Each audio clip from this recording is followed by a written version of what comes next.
All right, what's up, guys? We're here at the Philly Regional. 9 rounds, 507 players. Who do we have here? My name's Steven. I got 4th place with Chain Burn. I wasn't expecting to do well. I kind of just came as a meme and to mess around, but it worked out, I guess. All right, let's get right into it. So I have a couple changes. I guess I could talk about them as I do them. I played 2 Mourner. Card's really good, especially against Snake Eye, because you Mourner their Flamberge, and if they link with it, they take 3,000 damage. And if they don't link with it, they usually can't make their negates. So this card's really, really good. I would probably bump this up to 3. Card's really good. 3 Lava Golem. Oh, by the way, it's next blind second. I blinded second every. I won every single dice roll today except for one, and I blinded second every single game. Okay. I've never won that many dice rolls before in my life, and of course, it's my blind second deck. And how were they performing for you today? They were really good. Yeah, they're great. I mean, you tribute the voiceless guys. You can't use the spell because it's not a card effect. It's a thing, a summoning condition or whatever. I just tributed against pure Snake Eyes. You tribute the Borolo Savage and the Baron. Really good. Just blind second, draw this card, you're probably gonna win the game. This card, no one knows what this card does. It's Mahama the Fairy Dragon. It's a hand trap that while it's in your hand, when you take damage, you special it from your hand the damage step, and your opponent takes the same damage that you took. Okay. So it's basically kind of like a better, like battle trap, kind of, but they can't pop it or anything because it's in your hand. No one expects it, and it's not once per turn. So if you have multiples, you can use multiples. If they negate one, if you activate it and they negate it without Palooza, you can activate it again. Really cool. 3 Extravagance, just like draw cards. I didn't touch the extra deck once, and then 1 Chain Strike because it's a burn card and it's at 1. Okay. And then the traps. There's 28 traps, I believe, 40 card deck. Some of these traps are pretty standard. 3 Ceasefire, 500 damage for every effect monster on the field. If you want, you can wait until you summon like this guy, Mahama, so that it does an extra 500 damage when they attack. Sometimes you need it. So this card's really good. 3 Just Desserts, 500 damage for every monster the opponent controls.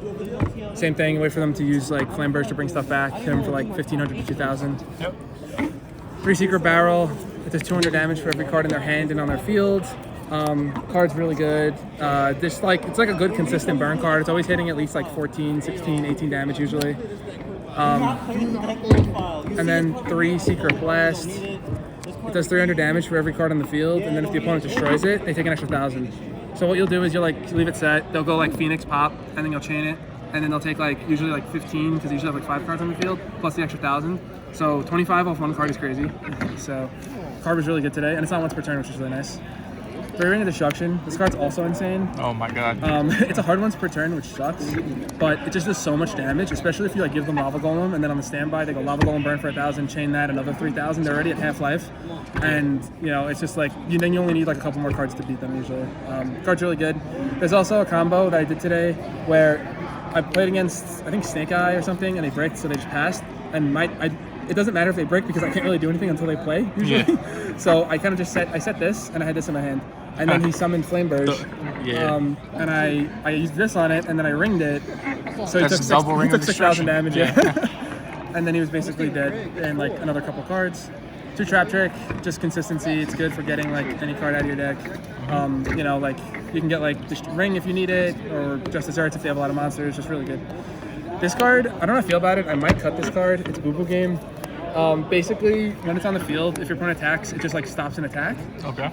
But when it's destroyed, while it's set, you can set 2 traps from your graveyard back to your field, and they could be activated this turn. Oh, so shit, yeah, that's really good. Yeah. If the opponent pops this, they basically just lose the game because you just get back the traps that aren't once per turn, like Secret Blast or Barrel or Just Desserts or Ceasefire, and usually they're just dead. It didn't perform that well today. It's mainly like an anti-side card kind of, like a Nightmare Phoenix card. Okay. There were a couple cases where I drew it and it was dead and it cost me the game. If it was any other burn card, I would have won. And it came up once where it saved me, but I don't know. I might cut it or side it. So if you get like Lightning Stormed on it, you just get 2 cards back. Exactly. Much, yeah. And what's cool you could do too is like if you have Trap Trick, if you like they go Lightning Storm, you chain all your chainable traps, and then you Trap Trick for this. Okay. And then it gets destroyed, and then you get 2 traps back. And usually that's enough to win, especially if you have like a Mahatma in hand or something. 2 Bad Luck Blast. It says you target a monster, both players take damage equal to half its attack, and then if this is destroyed by an opponent, they take an extra 1,000. So you basically the same thing as the other blast card. You wait for them to pop it, you chain it, it does like 1,000,000 damage. It's good. 2-dimension wall. It says your opponent takes the damage instead from an attack, instead of you taking the damage from an attack. Does not target or anything, so it works on unaffected monsters, which is really good. So I did this to a Skull Guardian for 4,100 damage. Oh yeah. And it was pretty good. Because you can't target them, but you can do that. This card's really good too. Gravedigger Trapple. Yeah. It says when your opponent activates a monster effect in the hand or grave, you deal 2,000 damage to them and you negate that effect. Really good against Poplar, really good against Flameburge. 2,000 damage off one card is really it's good. just a burn card that actually stops them. Exactly, so it's nice. I usually side these out going, I don't know if I kept these in always, like going second. I mean, I don't know, it's weird. It's one of those cards where like, you're not sure if the opponent's gonna just straight up attack you or if they're gonna activate more cards to try and put more damage on board. So I wasn't sure if I should keep it in, but I don't know. When I thought they were gonna make me go first, I always put 3 in because it stops everything. Poplar, you know, the voiceless cards, Saphira. And then I played this package, but I really did not like it. This is just like the mill, sends a trap from deck to grave. And transaction rollback, you guys know, copies a trap from the grave. I just thought it was like cool utility because you could like send this and copy anything that you need in the moment from your grave to like really finish the game. But it didn't really perform well. I drew this card more than I drew these two. I bricked on this card at least 4 or 5 times today. And I'm probably cutting these 3 for 3 Lord of the Heavenly Prison, which I have in the side deck. If I place that again, I don't know. I kind of just picked it up in the spur of the moment. And it's 40 in the main? 40 in the main. Okay. And then extra deck is you can play whatever you want. I should have put a Typhon in here, but I forgot. For the case where I could like normal summon Mourner and then make a Typhon. Yeah. But I forgot to put it in. So it's like the only cards you really need, honestly, are like these because you can make them with 2 Lord of the Heavenly Prisons. Yeah. And it does 2,000 damage. Nothing else really matters. I literally just took random cards from my desk and just threw them in here. Because you just banish them with Prosperity anyway. Like, this is actually a burn card, but you never summon it. So you don't even need it. It doesn't do anything. And that's it. And that's the extra deck. And then the side deck, like I said, I'm probably going to put these 3 in the main for the 2 Paleozoics and the transaction rollback, because this card was insane today. You activate it, your opponent can't destroy any of your set back row, and then when you activate a back row, he special summons himself, and he sets any normal spell or trap from your deck. So if they're low, you can grab any burn card you need to win on the next turn. If you need cards, you can set Pot of Extravagance. This card is like really, really, really good, and it's a 3K beat. So like, if this gets in once for 3K, the game is basically over. That's like just insane. 3 Volcanic Queen. It's just like a kaiju for burn decks. It says during the end phase, your opponent has to take 1,000 damage or tribute another monster. So this is how I beat Runic Stun today. He had the Inspector border and he had a Munin on the field. Munin's really hard for this deck to out because they just keep getting 1,000 every end phase. So I tributed the Munin with the Volcanic Queen. Or I tributed the Inspector border for the Volcanic Queen, and then he had to tribute his Munin and his extra monsters at the end of every turn, and he had no way of getting it off his board because he's playing Runic Stun. So it was really funny, and it's a big beater that you can target with all your traps, obviously. 3 of this for Runic Stun, basically. You hit the field spell, and you can outgrind them usually after that. How was your matchup with Runic Stun? Because there was a lot at the regional. Yeah, there was a lot. I only played 1. I won. I think it was round 7. I think I won.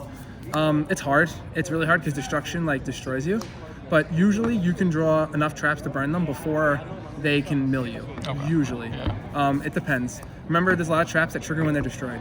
So if they're just like I had a Secret Barrel and the Boo Boo game set against the Runic Stun player. I flipped the Secret Barrel randomly because I wanted him to pop the Boo Boo game, and he just popped the Boo Boo game, and I was like, all right, set 2, you're dead. Yeah. Okay. So you can like do stuff like that if you want, but I don't know. I played a third of this. I don't know why. I literally didn't know what to put in my side deck. I guess for big monsters decks. I don't know. Third Boo Boo game, I guess for like side deck stuff. I didn't use it at all. You don't need it. Third Dimensional, I use this a lot. For decks that play a lot of big monsters, you put this in, like Flameburge or Skull Guardian, and it's like really, really good. Third Gravediggers, if I thought that were going to make me go first, I put this in. Like I said, it's a really good card. And then I played 2 Magic Cylinder. I sided this in against like big decks with the Third Dimension Wall. Usually there's cards in the deck that you can side out depending on the matchup, like that are bad in the matchup. And you can put cards like this in if they have a lot of big monsters. And that's it. I think 15 aside? Okay. Yeah, I think the only changes I'm going to make, honestly, are cutting these 3 for these 3. And then I'm thinking about maybe cutting the 2 Boo Boo game from the main deck and putting in a 1 Day of Peace. And maybe like a 3rd Mourner I was thinking about. I'm not sure. I was also considering Curse of Darkness in the side deck because I think it does 1,000 damage every time someone activates a spell. Okay. And that's like the only way you beat like Pearly. Yeah. Because I versed Pearly today and it was my only loss because they have a lot of cards that just counter the deck. Like, you know, you take no effect damage for the next effect, or you gain 1,000 life, or Noir shuffles everything back. And that was really hard. So I might put that in for like those kinds of matchups. It's obviously also insane versus Runic Stun. If you can like, even if it does 1,000 damage, but it forces them to pop it, it's better than them popping your other stuff usually. But yeah, that's the deck. I didn't think I would do this well, but I did. All right. Any other notable matchups outside of the Runic and the Purely, or no? Round 1, I don't remember all. I should have wrote them down. Of course, the one time I don't write everything down. Round 1, I played Cash Tira, and it's really easy because they don't have any back row removal. So you just like flip your stuff and they die because they put a lot of monsters on the field. Their monsters are big, so all your cards do like 1,000,000 damage. And then I played Snake Eyes round 2. Snake Eyes is like, Pure Snake Eyes is a harder matchup than Fire King Snake Eye for this deck because the Pure puts up the 2 negates, where the Fire can only like pop a card per turn with Kieran usually. Yeah. So I played Pure and I drew Lava Golems and I won. Round 3, I versed Voiceless, and I did what I said with the Kaijus and with the Dimension Wall. The next round I played another Snake Eye, but it was Snake Eye Rescue Ace, and that's like a super easy matchup because none of their engines interact with back row. Okay. So like you just literally just flip your stuff and they can't do anything about it. Like I made him go first because I made everyone go first today. I won every dice roll, and he set forward Turbulence, and I was like, all right, now all my cards do like 3,000 damage, and he just died. Then after that, I think I played another Snake Eye, the pure Snake Eye. Then I played the Runic. Then I played the Purely. And then last round I played another Snake Eye, but my hands were just so insane, and he made me go first game 2. I 2-0'd him, and my hand was like, he made me go first, and my hand was like this plus Extravagance and like 3 traps, and I just like Extravagance, they resolved, and I set 5 and I activated this, and I was like, you can't lose that game. Yeah. Okay. Like you just have too much, you have too much advantage. This guy protects all your back row from Harpy's Feather Duster and stuff. So yeah, that was everything. So you said 4th place. You got the Princess Mat, the deck box. Yep, 4th place. Congrats on your top. Thank you. Yep.